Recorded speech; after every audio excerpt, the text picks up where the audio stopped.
We are dealing with the most corrupt, callous, and incompetent presidential administration in the history of the United States. Period. And so on this of the list of what is empirical evidence of that point, let's talk about this war.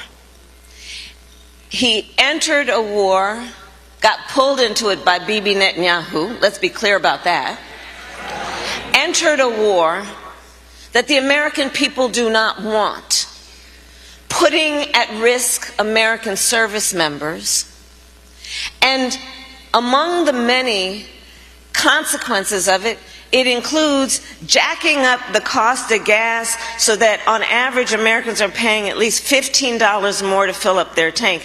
Diesel costs 50% more, so that's what fuels a semi, a truck that otherwise delivers our food and our household items. And where do we think that cost is going to land? It's on the consumer. Let's understand that it is also, as he is wont to do and has always been, his feeble attempt to distract from the Epstein files. Okay?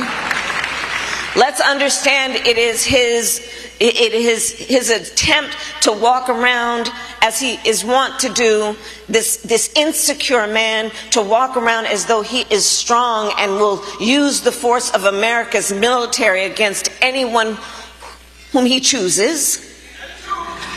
And to your point, when I served as Vice President of the United States, I met with over 150 world leaders, presidents, prime ministers, chancellors, and kings.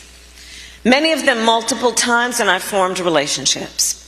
I have spent countless hours in the Situation Room, in my West Wing office in the White House, and steps down the hall in the Oval Office. And I will tell you, this president is the first president of the United States of either party since World War II to abandon America's responsibility to a responsibility we assumed, imperfect though we are, to nurture and protect our alliances, our friendships, and to thumb his nose at them, and two, to not even pretend and in fact dismiss the importance of upholding international rules and norms, such as sovereignty and territorial integrity. And the end result, because I know we have limited time, is this. What he has done is he has won, in the eyes of our allies, made us unreliable. Unreliable.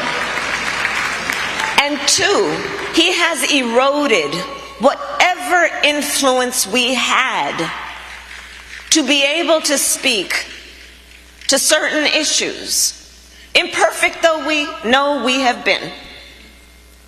You look at what he has done. You know, part of the work I did as vice president was to begin what I thought we need to do around changing the narrative between the relationship between the United States and the continent of Africa.